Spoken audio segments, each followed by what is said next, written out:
Et comment vous avez vécu l'occupation allemande pendant la Deuxième Guerre mondiale? Vous savez, comme tout le monde, hein, Ouais, on avait faim, ouais, on n'avait pas de boulot, on avait toutes des bricoles à faire partout. d'accord, J'ai travaillé au champ d'aviation, j'ai travaillé pour la Gorge comme garde-fil tout le long de la ligne. d'accord. Pour le long de la voie ferrée, alors, c'est ça? Ouais, c'était pour les Allemands, mais c'était sous l'audience de la mairie de la Gorge. D'accord, Ça. Et j'ai travaillé au champ d'aviation aussi, j'étais jeune, mais j'ai quitté parce qu'on avait été bombardé. d'accord. Ouais. Et vous êtes entré dans la résistance à quel moment? Ben, je vous dis, ça doit être en début 44 ou fin 43. D'accord, Ça s'est fait bêtement, ça, oui. d'accord. Ça s'est fait comment? Alors, il y avait beaucoup de... Ben, c'est-à-dire que j'étais avec mon frère Henri, on passait dans la rue de Béthune, Ouais, et puis il y avait, c'est Marcel Baudard, hein, je me suis souvenu de son nom, qui était à sa porte dans la rue de Béthune, c'était l'ancien voisin. d'accord, Et on se connaissait très bien, on a dit bonjour, on est passé, puis il a crié après nous, on nous a fait rentrer chez lui. d'accord. Ah ouais. Ouais, Et on a parlé de sortie d'autres, et puis il nous a posé la question si on voulait rentrer dans la résistance. d'accord. Il y avait un mouvement de résistance à ce moment-là sur la Gorge. C'est-à-dire qu'on dépendait, ce mouvement de résistance était commandé par Merville. D'accord, Soi-disant, si je me souviens bien, que ce type qui s'occupait de ça, c'est à Lewers. d'accord, le Wers, d'accord, J'ai jamais eu de nouvelles, je l'ai jamais vu. Hein. d'accord. Non.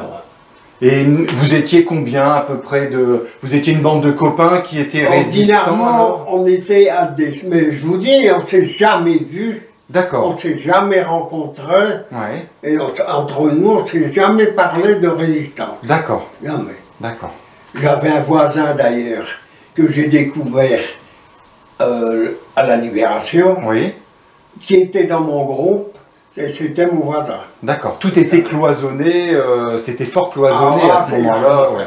Ça veut absolument rien. D'accord.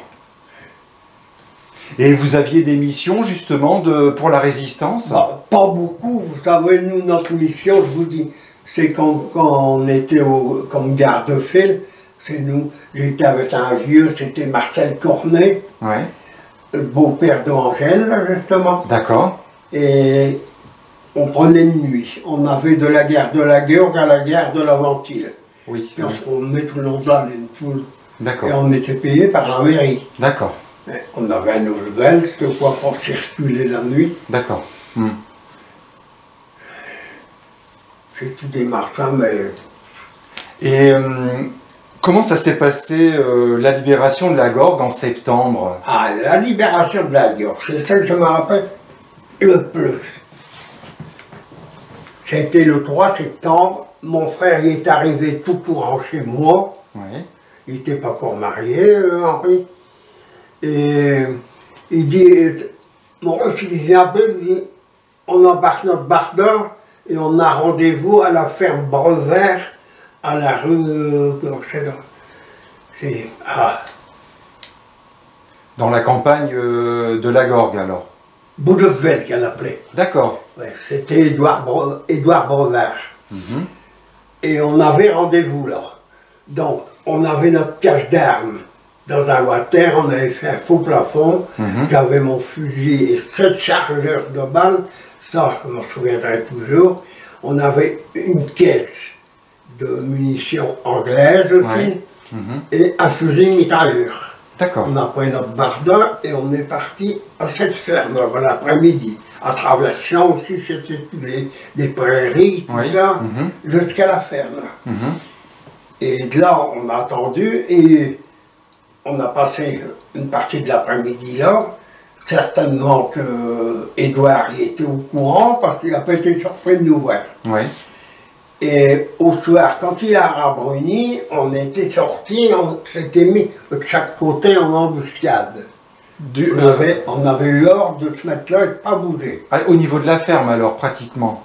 Ouais, Près de la ferme? ouais. D'accord. Et au bout d'un moment, il faisait noir, On a entendu des pas. Mais on était camouflés. Au bout d'un moment, on a demandé qui va là. On nous a répondu en français. Oui. Vous savez qu'est-ce que c'était? C'était un officier allemand. D'accord. Ils avaient traversé la lave, mais il barrait lui. D'accord, il repartait. Il était plus armé. Alors il a demandé en français, impeccable, comme vous et moi. Ouais. Il nous a demandé qui êtes-vous? On a répondu FFI. On a répondu terroriste. Non, soldat du général de Gaulle. D'accord. Alors, j'étais empoché, on l'a fait prisonnier. D'accord, oui. Il avait ses papiers sur lui. On a fini la nuit chez Brevin. Et sur le matin, on a eu, par où ça venait, on ne savait pas. On devait se rendre à la place de la Gorge. Il y avait 7 tanks anglais qui étaient arrivés là. Ça, c'était le 4 septembre alors.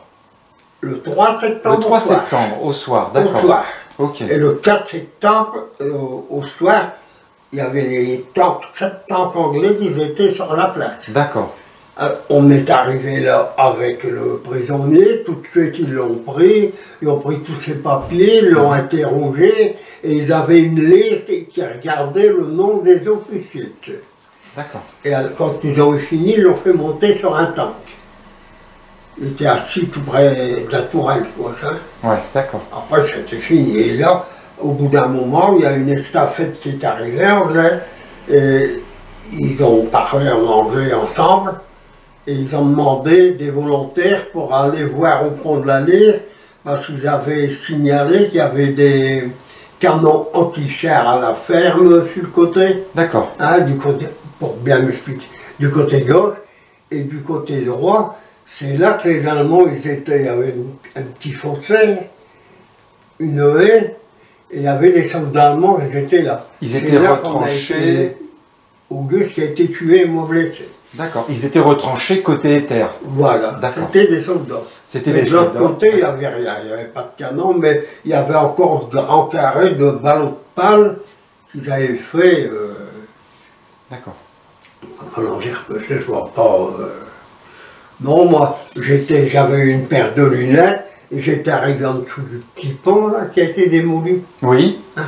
Et puis je regardais de l'autre côté de la liste, mais j'ai senti un choc, vous savez, puis c'était fini pour moi, je n'ai plus rien vu. Hein. D'accord. Et Auguste Noël, à bon moment après, qui est arrivé, mais je ne le connaissais pas moi. Vous ne le connaissiez pas, Auguste Noël? Je ne le connaissais pas. D'accord. Et puis tout de suite j'ai dit, couchez-vous, couchez-vous, je n'ai pas eu le temps. J'ai entendu la détonation de fusil, Ouais. la deuxième détonation, mais lui avait déjà eu la balle à plein poitrine. D'accord. Et vous aviez été touché à l'épaule, c'est ça?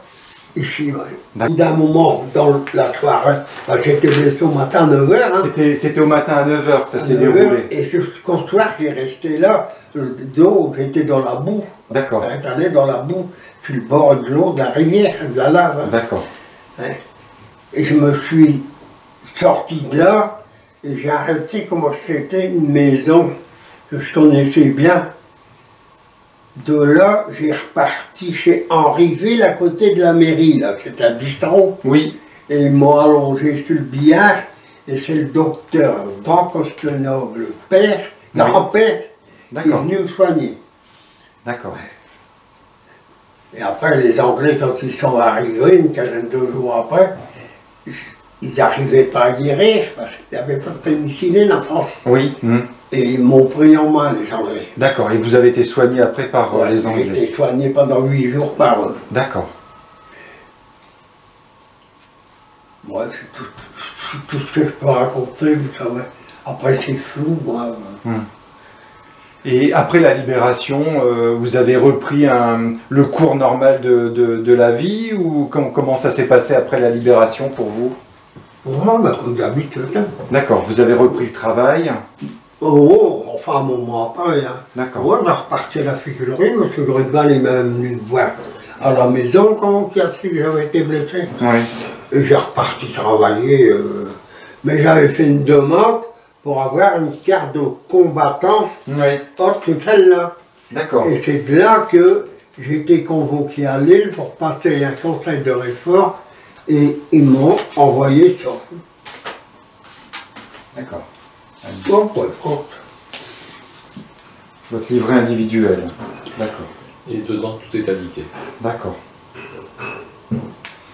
À pouvez noter, je vous dis ce que je vous dis, mot par mot, c'est pas moi qui l'ai fait, je ne sais pas comment on s'est débrouillé. Si on fait une enquête par les gendarmeries, quoi. Et vous avez été décoré justement pour Jamais. rien? J'ai fait ça, j'étais jeune. Oui. Ce serait maintenant, je vous dis, ce serait maintenant. Je ne ferai plus. Vous étiez jeune? C'était au moment de la libération? Appulsé, Voilà, ouais. Et puis j'étais avec mon frère. Hein, c'est ça. Ouais.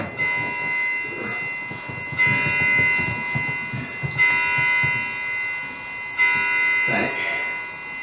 Non, j'ai jamais fait de demande de rien du tout.